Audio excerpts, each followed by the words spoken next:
Hello and welcome back to the first of two videos for week 10 for Advanced Professional Communications.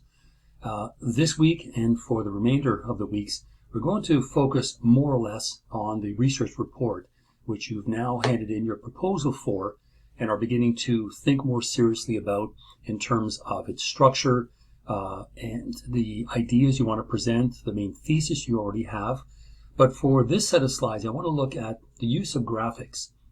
Now, the use of graphics is very important for a number of reasons that we will get into, but it also ties into the presentations that students would typically do in class. It would be a group presentation using PowerPoint presentations or PowerPoint slides. But there's no reason why you can't think about these images, these graphs, charts, and pictures that you could put into your report and then take them out and put them into your PowerPoint presentation. Hence, the connection here this early on graphics and in class, or at least in this case here, a PowerPoint presentation. So that's kind of what I want to look at for this first set of slides.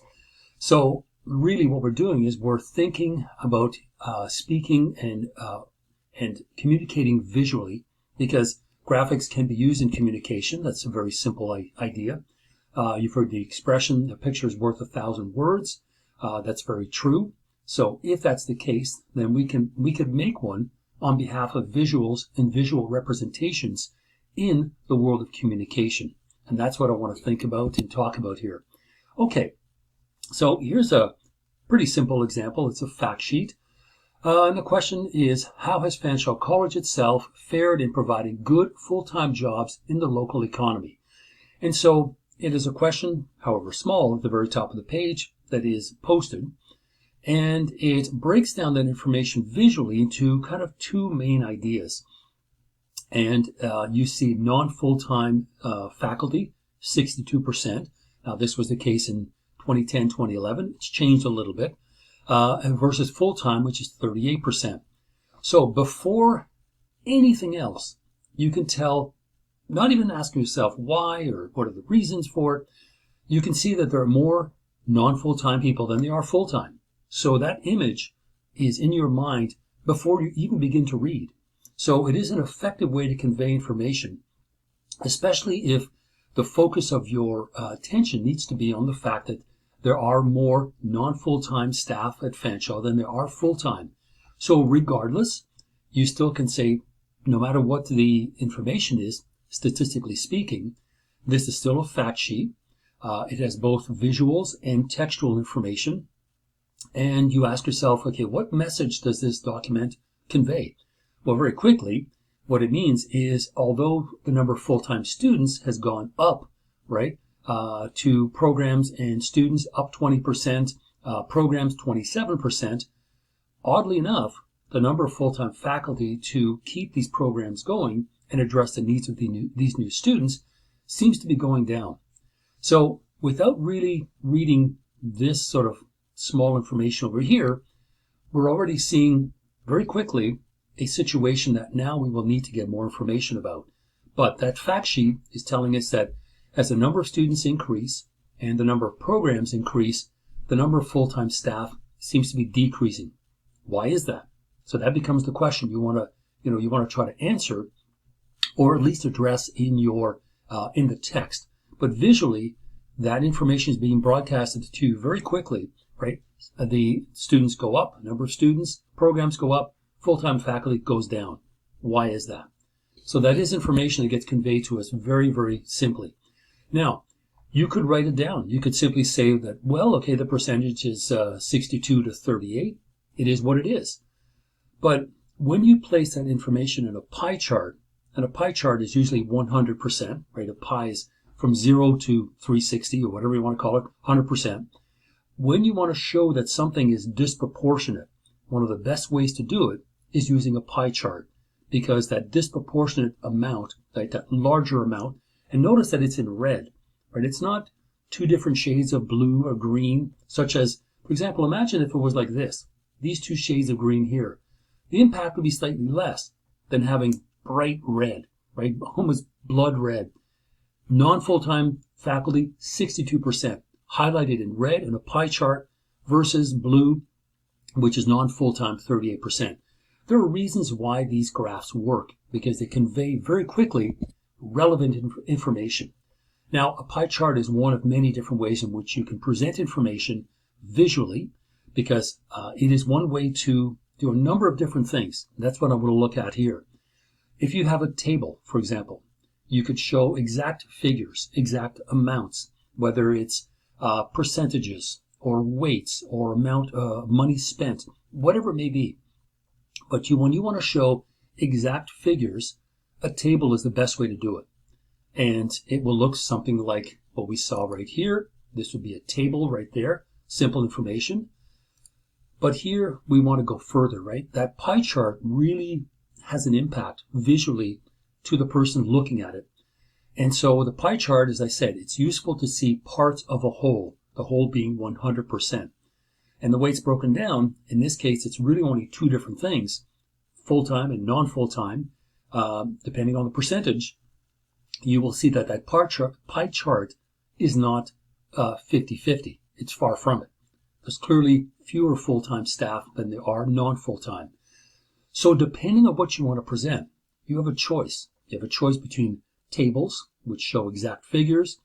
You can have bar or column charts that are really helpful for comparing things, comparing amounts. For example, a line chart, we'll see that in just a moment. A line chart is usually a visual representation of change over time.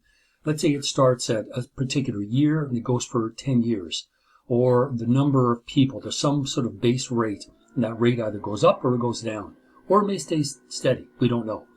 But a line chart is very useful for showing change over time, the amount of something being used or not used, and of course you want to identify clearly what it is that you're measuring. But any kind of change over time is best represented using a line chart. Pie chart, as I mentioned, good for seeing a part-whole relationship. And then a flow chart is also good for seeing a process, how things move from one situation into another. So as you can see, depending on what you want to do and what you want to represent visually, these different types of graphics are going to be more or less effective. Okay, so I mentioned, for example, columns, right? This is product price comparison in dollars, product 1, 2, and 3. Clearly, product 1 seems to cost less than products 2 and 3. 3 is the most expensive, product 1 is the least.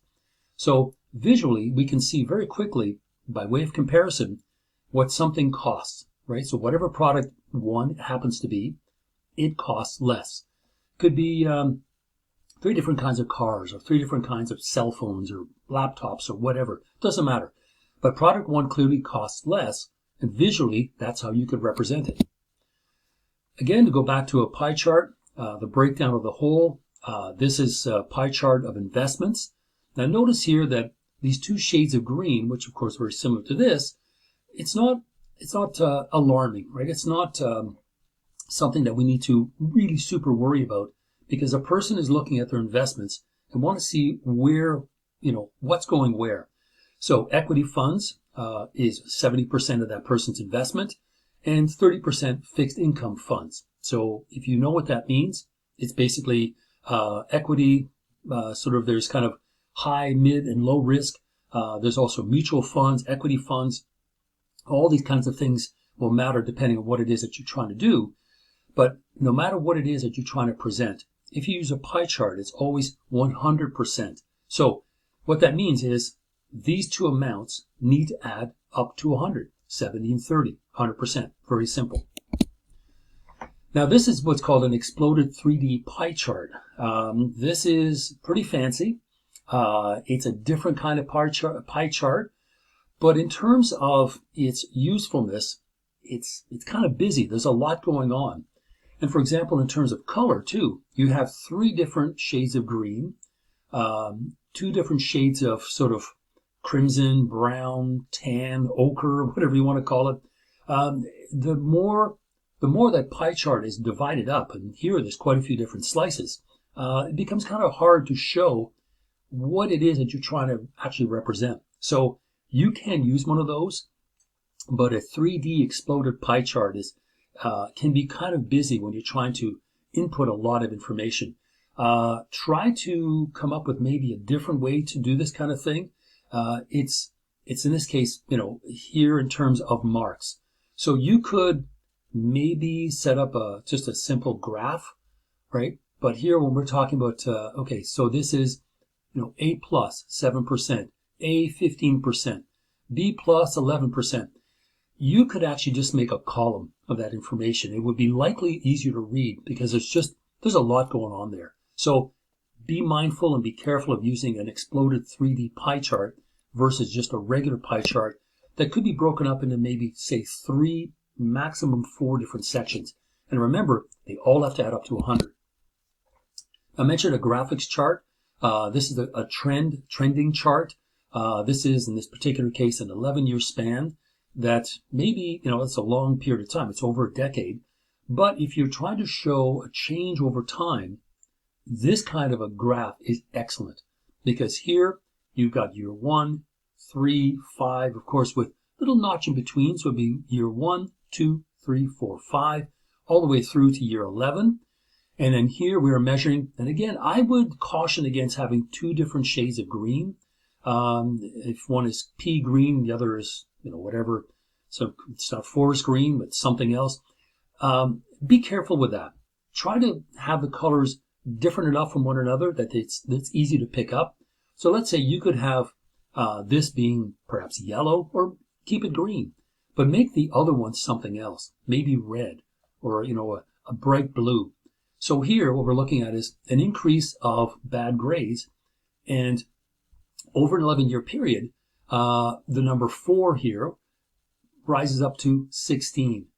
Meanwhile, we started 18 with A grades and a slow descent, maybe not as much, but from 18 down to 8.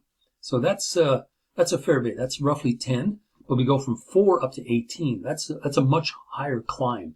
So you can see that the descent of A grades is slightly less, right, over the same period of time as the much sharper increase of F grades, right, incompletes, which is a new thing now at Fanshawe, but at least an F grade of not finishing the work or failing, simply failing. So again, we can see over an 11-year period that changes have occurred in terms of maybe that's a reflection on the quality of education. Could be a reflection on the previous education that the student had before entering into Fanshawe. We don't know, but it's certainly worth looking at.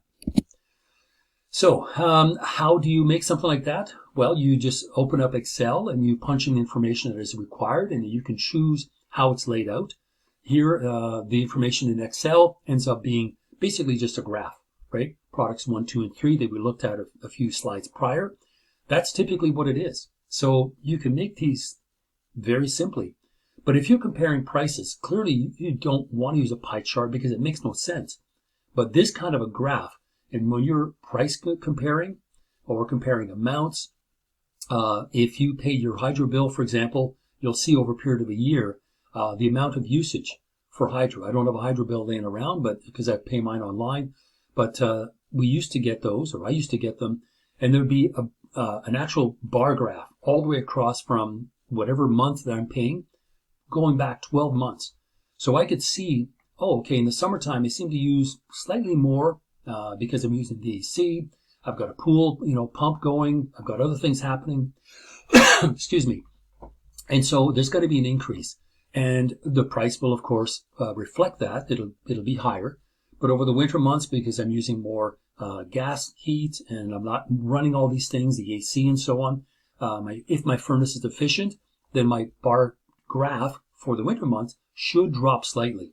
So whatever it is you want to look at, if it's 100% of something, for sure, a pie chart. If it's comparative pricing, comparative usage, then a graph, right? A bar graph is the best thing to do. So how do you set these up? You go into Excel, you type in the heading for your data, you type in the data itself, you highlight it, click Insert, and select the type of chart that you need. It's that simple. I'm not an expert in Excel. I know PowerPoints and I know the basically documents, the Microsoft documents quite well. But Excel I don't use very often because my line of work, writing philosophy papers, it's kind of hard to use a pie chart or a bar graph. It's just I could, but I'd have a lot of trouble trying to create one.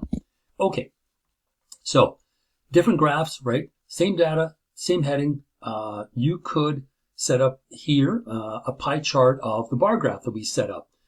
Now, you could, but is it as helpful? Because it becomes kind of difficult to tell that product 3 is in fact slightly larger, right? Because you go 39%, and you go here 29%, and this one 32%. They all, at first glance, look just about the same. And you could click on it, and it'll give you that relevant information. So the answer is yes, you can make a pie chart, but when you're trying to lay out that information, you would need to have to accompany with that pie chart specific information that says, okay, product 3 is more expensive. And you can kind of tell because the slice of the pie is slightly bigger. Now, the other two look very close, right? 32 and 39, not that far off. But really, when you think about it, the one that would have been most helpful is that one here. Product 1, 2, and 3, using a bar graph, very clear what it is that you're trying to present.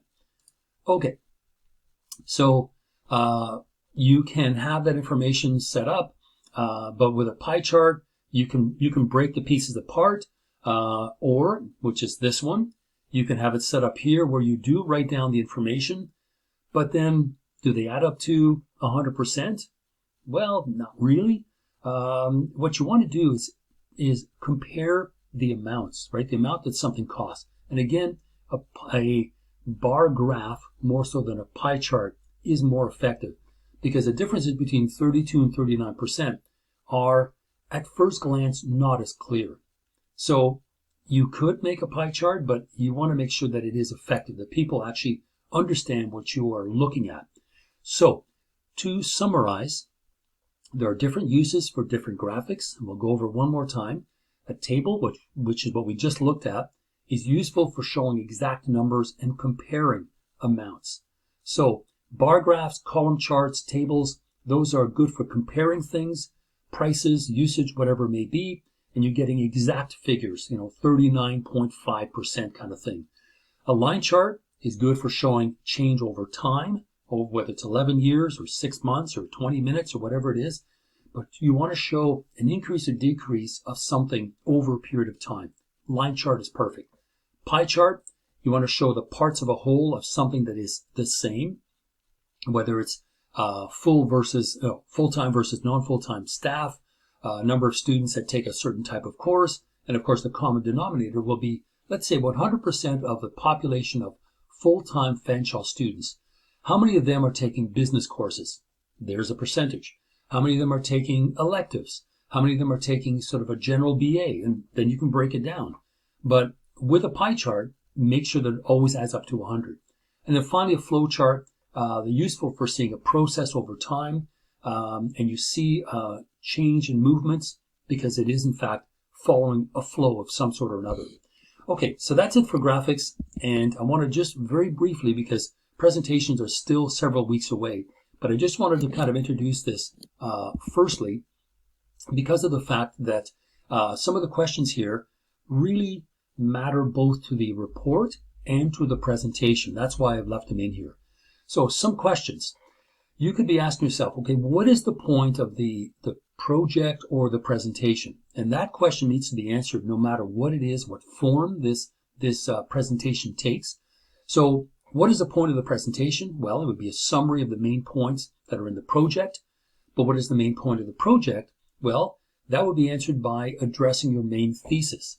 And the main thesis of any given work will be the following. And we've talked about digital marketing. We've talked about remote learning, online learning. Some people are writing about that. Some people are writing about the way in which the pandemic has affected supply chain management. Others are writing about climate change. So there's a whole range of different things. But you want to ask yourself, what is the main point of my project? That should also be the main point of the presentation. And there's nothing wrong with the first slide being your main thesis in the form of a question. And then immediately below it is a one-sentence answer. Okay, that could be one way to do it. And also a way for you to make clear to yourself what it is that you're actually trying to say. So What is the point of the presentation or project? That will be reflected in your main thesis. Is there more than one? Well, there is, because I also asked you when you were setting up your proposal to break down that main thesis into at least 3 or 4 different subheadings. Is there more than one? Short answer is yes. And what the answer is will refer to those 4 or 5 or however many headlines, or let's try that again. The 3 or 4 subheadings, not headlines, subheadings that you are going to present both in the project, right, in the report, as well as in the PowerPoints. So you can break down your PowerPoints quite easily by simply having a subheading at the top of each of the pages. And that way you know exactly what you need to fill up that page with, right? I'm going to answer this subheading, followed by the next one and the next one. Now, who is the primary or intended audience? Primary audience is myself. The intended audience would be typically the rest of the students that are in the classroom. And I'm wondering, I'm going to see whether I can have you post your PowerPoints in the discussion board so others can see it. And this is just a thought that popped into my head right now. Let me see if I can do that. But certainly the primary audience you wish to identify is myself. I am an interested reader. I wish to know more about the subject that you care passionately about. Is there a secondary audience? In an in-class presentation, yes, there is. It is the other students in the classroom. So the intended audience would be myself, or primary. Secondary audience would be the other members of your group in your classroom. But that's also there is the possibility of you presenting it to your friends. Say, hey, what do you think of this? So the secondary audience could be also just as important, because whether it is primary or secondary, you wish to make sure that your audience understands what you're talking about. And that's why having information, unpacked, interpreted, defined, described, all these things are important in order for you to make both your research report, your project, and your presentation really, really effective. So what does the audience likely know about the topic? It depends. If you are conducting a seminar on supply chain management to other supply chain management students, or project management to other project management students, in fact, well, likely they're going to know a lot. They're going to know just as much as you, and will be able to follow along without too much trouble. Myself, I'm versed in philosophy and social and political thought and things like that, and linguistics. Do I know much about project management? Not a lot, but I'm assuming a lot of it is probably common sense. So the primary audience, likely to know about the topic, depending on what it is, probably not a whole lot. So what does the audience not know? What the audience doesn't know, which would be me, is some of the specific details that pertain directly to your field. So even though you may be writing about climate change or remote learning, online learning, you could be writing about supply chain management issues, following a pandemic or during a pandemic, I'm going to know enough that I will recognize what you're talking about. But remember that there could be specifics in that field that you might need to export out to me to say, oh, by the way, when we say, use the following acronym SIG, this means the following. SOPs, right? Safe operating procedures. Most of us are familiar with that. So you could identify it the first time. And let's say, here's something you can do. In the book I just finished, I call these people the Situationist International. That's a long word. In fact, it's 2 long words. The very, very first time I use it, on the first page, in fact, in the first paragraph, if I'm not mistaken, I think the first sentence, in brackets I say, henceforth also known as the SI. And after that, I just call them the SI. So anyone reading this book will go, oh, Situationist. Okay, at the SI. He told me the very first page. In fact, the very first paragraph. So you can do something like, SOPs, and you say safe operating procedures, and you put in brackets, henceforth known as SOPs, and it saves you having to write it. So what does the audience not know? It depends. It depends on how much of a deep dive you make into your field, knowing that your audience may or may not know these facts very well. So what about the topic? Would it likely interest the audience? Again, short answer is yes. I am interested in what you have to say. as I've said to all of my students in all the years I've been teaching communications, I care about what you think. I really do. And I want to read what you have to say.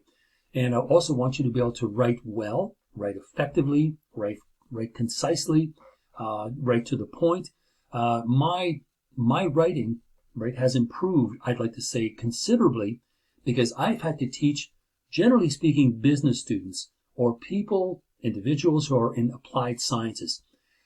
Business and applied sciences don't sort of talk around something. They tend to get to the point. And my writing, I'd like to say, reflects that sort of direct focus on the matter at hand. Rather than spending 12 pages introducing my topic, I like to get right to the point so I can move on to something else. And this is a reflection of all of the students I've had to teach who are business students or applied sciences students who like to get to the point, right? What are you saying, sir? I'm saying this.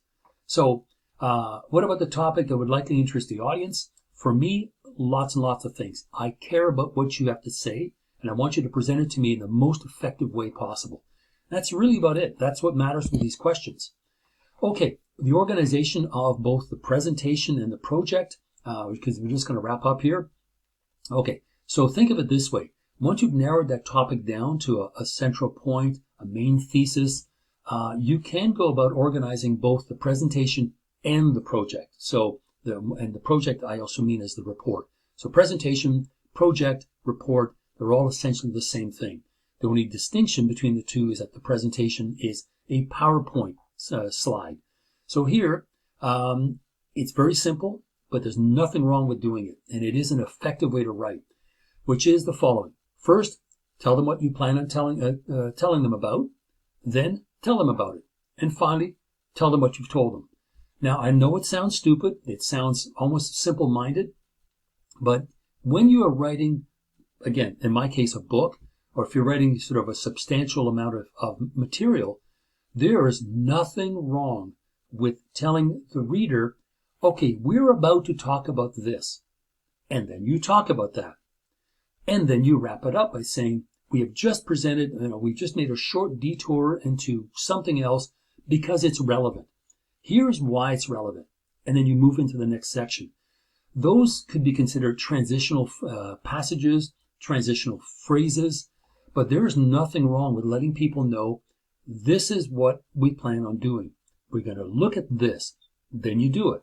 And then you let them know that's what you've done. If you write this way, then you are holding the hand of the reader, not tightly, but just holding on to it, just normal, and leading them through, right? They're not lost. And so if you don't lose your audience, you are doing an excellent job. And that's really what you want to do. So PowerPoint presentation, research project, or research report, same approach. And that's why I'm putting these slides in here now. We'll look at this in more detail in a couple of weeks. But just in terms of the organization of your report and later on the organization of your presentation. So repetition is useful, right? It drills home that point. When I received, for example, my first set of critiques from a reader, I did not know who that person was, but they clearly had an expertise in the field I was writing. And they said, make clear to the reader the takeaways.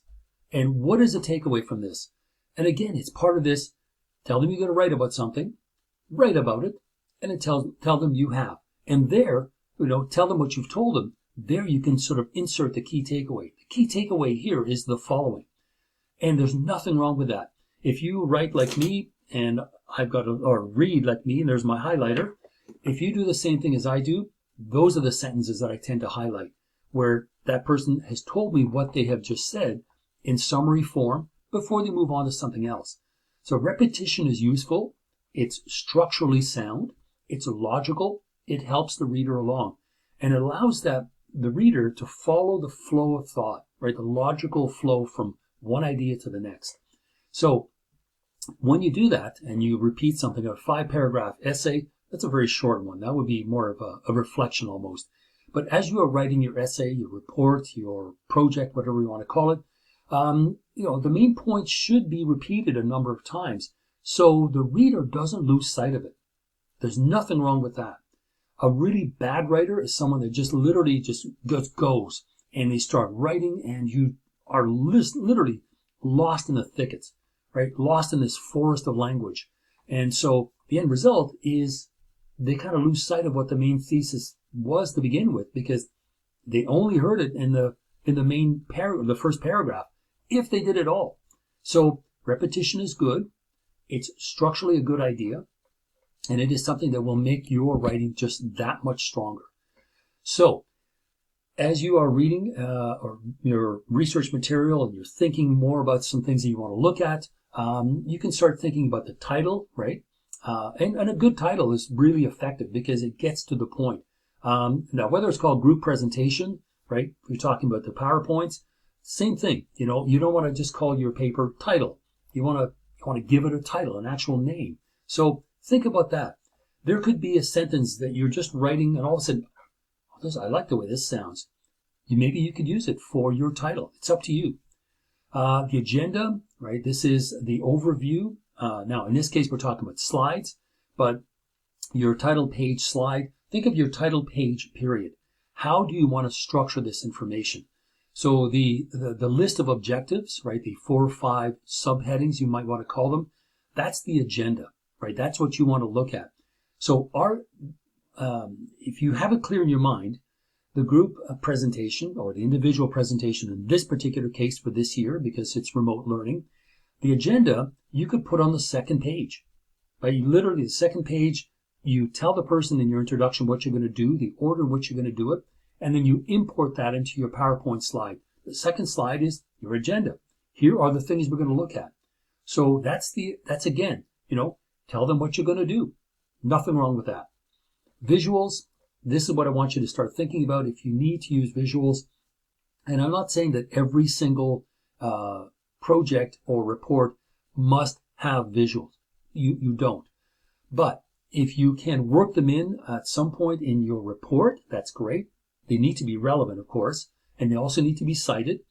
But take those and export them into your PowerPoint slides. So you're kind of doing double duty. You find a picture that's really useful for your report, import that or export it into your PowerPoint presentation.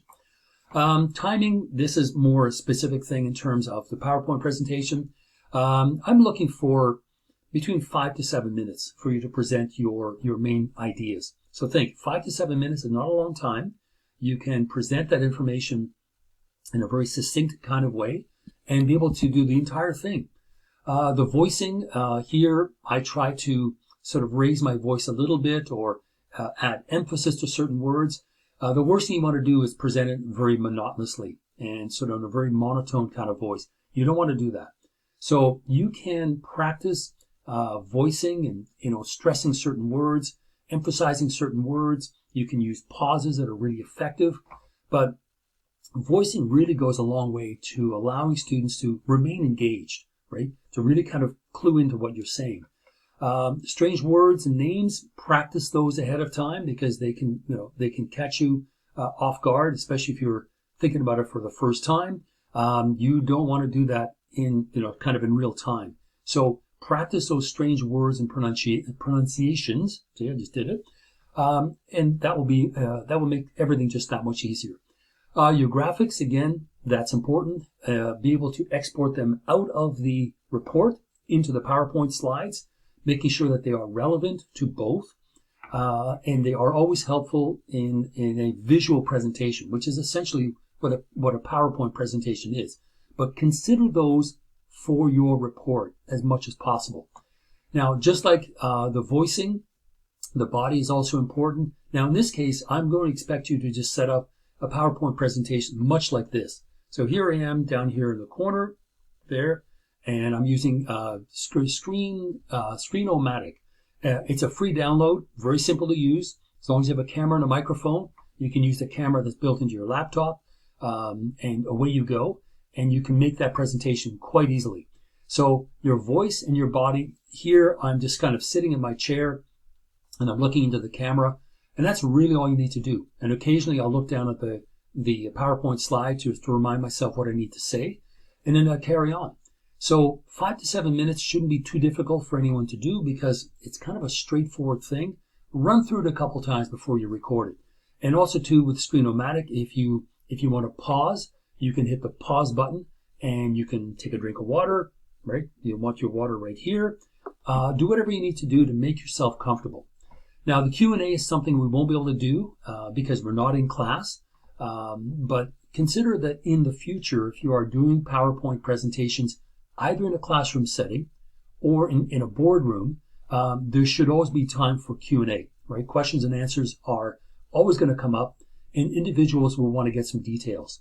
So that's essentially it for the use of graphics and also kind of an early introduction to the PowerPoint presentation, which I will have you do as the very last thing.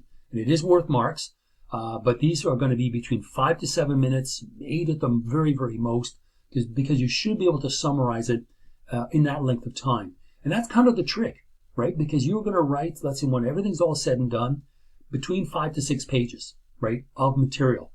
So if you give yourself 1 minute, I mean, you'd have to literally race through that entire page. I know when I do a conference paper, 1 page will take me about, if I speak at a normal tone, about 2 minutes, 2.5 minutes maximum. So keep that timing, in the back of your mind as you are organizing the main points, because that's really all you need to do. Introduce your main thesis, either by way of a question or a statement, or, have you ever wondered the following? And it's a rhetorical question, but it catches the listener's attention, the viewer's attention, and then you go from there. Then you structure your PowerPoint slides according to your report using the same subheadings, and under the subheadings, you will have a graphic and then a sort of a summary of the main, the main idea in that specific section. That's really it. Okay, we'll talk more about this, but I'm going to come back shortly with the second of 2 video lectures on preparing your report. And again, that's mostly what we're going to be doing over the next few weeks. So it'll be still focused on the report, but I want to go a little bit more in depth so that you're clear as you are traveling along this road of completing this report. So I will see you very shortly.